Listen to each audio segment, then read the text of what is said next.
It's 5 in the morning, or almost 5, yes. We're going to the airport.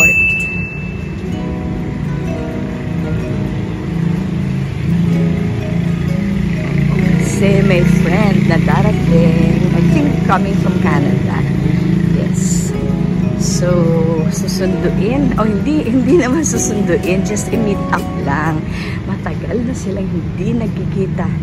Kasi parang childhood friend ng Shnakis ko.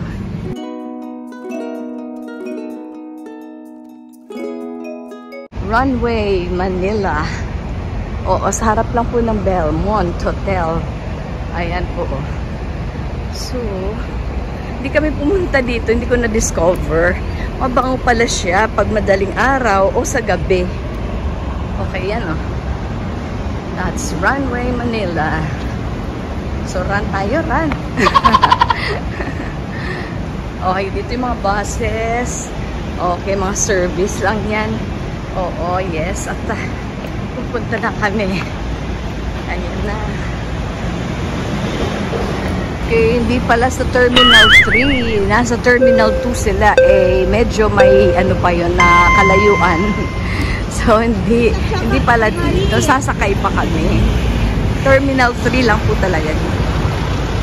Ayan ang Terminal 3, oh. Ne? Okay.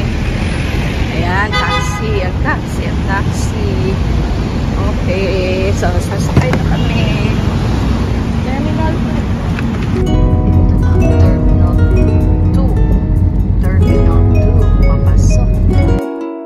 Bumaba kami doon. Ito yung Jollibee na sinasabi. Saan kaya siya diyan? Sabi sa Jollibee. Where? Pag nasa loob na, hindi tayo makapasok doon. Ito pa, oh. Ano daw? Ayan na. Hello! Yay! Ang may nanay, may bata. Ang mga nanay, ay nakadako na sa ina. Alam, matangkad. Taas kay Luwan. Ala. Very special occasion. Ayan, oh, happy. Lahat nga happy. Happy birthday, happy New Year. Ayan, oh, yan. Wala na daw bini eh. Wala na pong bini. So, celebration. So, since Terminal 2, walang restaurant. Resto. Sana kung dun sa Terminal 3 yun. Anyway, sige lang. Be happy. Jolly. Ayan na. And they're going to their local domestic flight. Going home to the province. Tawa si Luwan. Happy trip, me. Ayan na, entrance na. Terminal 2. Bye. And we're going back home. Ayan na. So this is Terminal 2. Uy, may abaka pa pala sila, oh. Abaka tree with all the and pine trees down there. That area is actually arrival, and here it's the departure area. Ayan na. So we're going home. May they have a happy vacation. Let's have a tour and take a good look on the Terminal 2. Dito po sa Terminal 2. Okay, yun. Sa taas po, Jollibee. Ito, Seattle's Best. Departure area, sa taas. Yung arrival, dito po sa baba. Yan, mga arrivals din sila. Mga new arrivals. Bay 21. Ayan po, Bay 21. And po, ayun, may buses. Trying to bring the passengers, okay, from the plane up to Terminal 2. Or kung kayo naman ay pupunta sa airplane coming from Terminal 2 going to the plane. Ayun.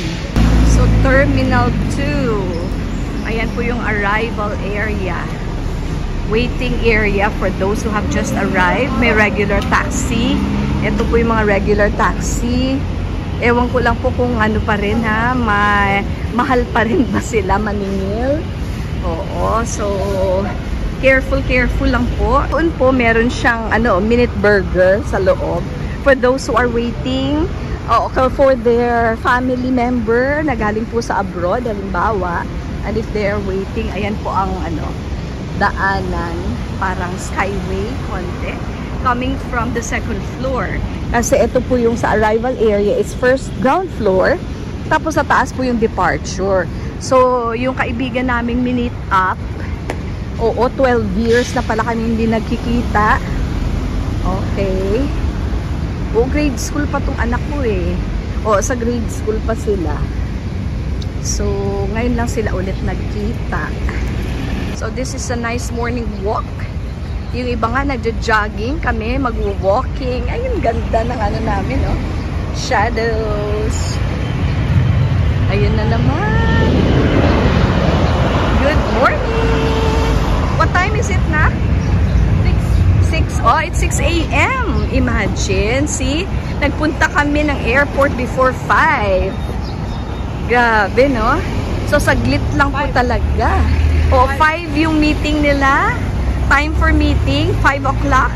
So, now we arrived 5:30. We arrived at 5:30? Talaga? Okay. So, medyo na late pala tayo. Not really.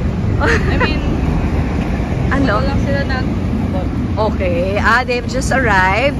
Then, at 5:30, we met, we talked before their domestic flight. Paano naging 1 hour yung 5:30 to 6? No, it's 6:46. 6:46 na pala. Like 6:30, so it's like an hour. Okay, yun pala. English speaking ka na. Alright. Kasi yung kausap niya, English speaking yun eh. Yeah. Oo. So, she's already living in Canada. That's why. So, okay na. Time to go home. Oh, of course you do.